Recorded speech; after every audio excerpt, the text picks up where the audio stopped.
So the first thing I want you to notice here, I didn't title my video what to do if your answer goes bad, but rather when your answer goes bad, because in a high quality interview, you should expect the unexpected. This is the first and a very important takeaway. Now, what do you do when your answer is off track? I believe to answer this question, you must really understand that it's not only that specific scenario that we're talking here, but the whole relationship between you and your interviewer. So in other words, starting with the rapport building phase, those awkward 2 to 5 minutes of the conversation when there's, that small talk going on, that's, when you build the first rapport with your interviewer, and that's where you basically understand your limitations with that interview. Because if you'd have no limitations, probably you could ask them every 3 minutes, hey, am I going in the right direction? Are you happy with my answer? And it would basically, you could spin it your way.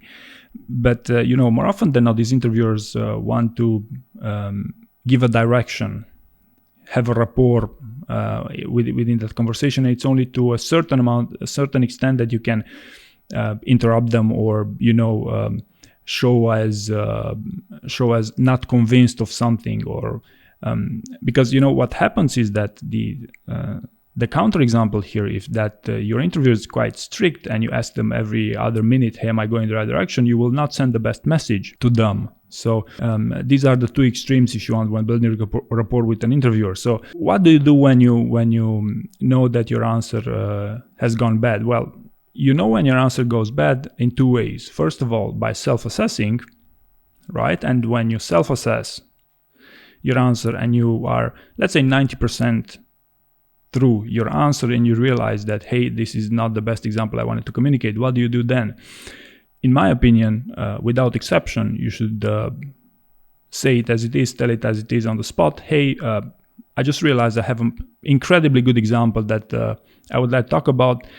Would it be okay if I go with my own example? So in other words, I would very much change my mind and ask them if you could tell another example. And you should also show a little bit of empathy there, because they might have been listening to you for the past 5 minutes or so. They might also have been taking a ton of notes. They've done effort for this, and now you basically you realize you've done a mistake to a certain extent.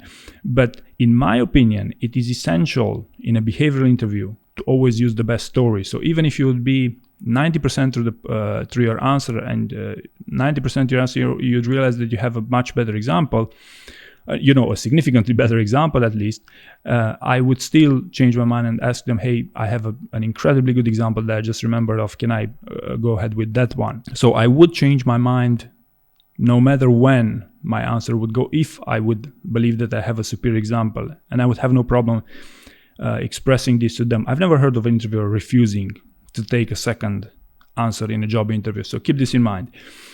The second scenario of how do you find out if you're going in the right direction is by listening, by reading the room.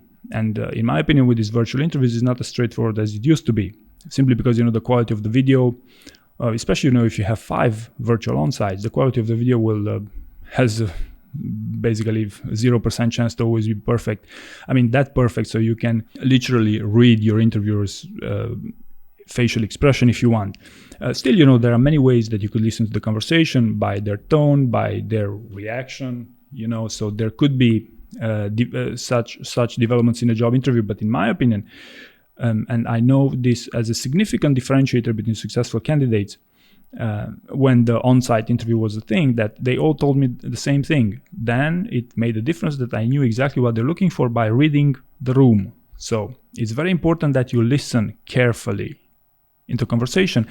And if you remember what I said in the beginning of this video, it's about building rapport from the first few moments of the conversation. And based on that rapport, based on listening to what they say, you form an impression over to what extent can you ask them for clarification in a job interview. If you feel they're outgoing and you could ask them every 3 minutes, hey, am I going in the right direction?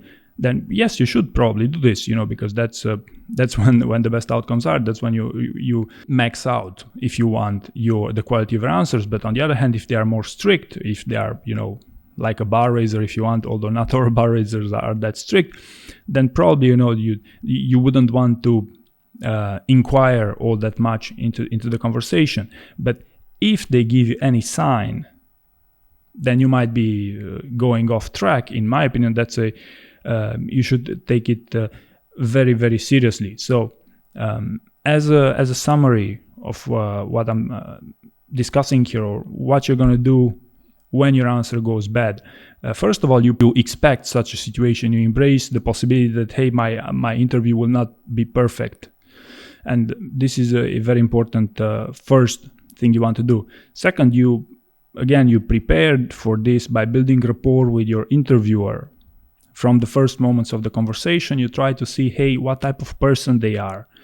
Try to see to what extent you can get intelligence from them. Try to see to what extent you can get information. Try to see to what extent you're comfortable asking them questions over and over again. And try also to see to what extent you can read the room, you can read them. Because, sometimes you simply cannot know what the other party expects from you. So it's very much about the preparation.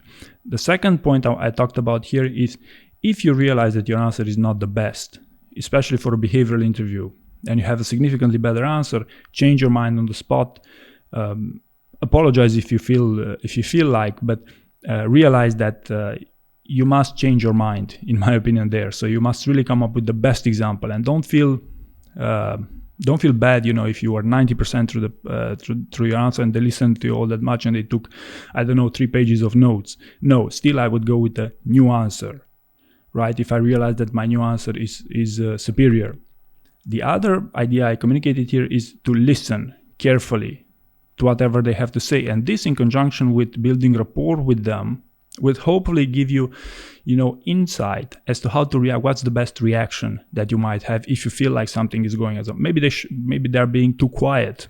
It's all about listening closely to how they react or they don't react. The conversation about the rapport that you build with them, that will dictate what you do when there will be awkward moments in these jobs interviews, because these awkward moments should actually occur, because that's how you find out more information, more intelligence about people. So these would be, the main pointers I want you to consider while dealing, with uncertainty in a job interview, and basically optimizing your chances that you sail through successfully through those uncertain job interviews.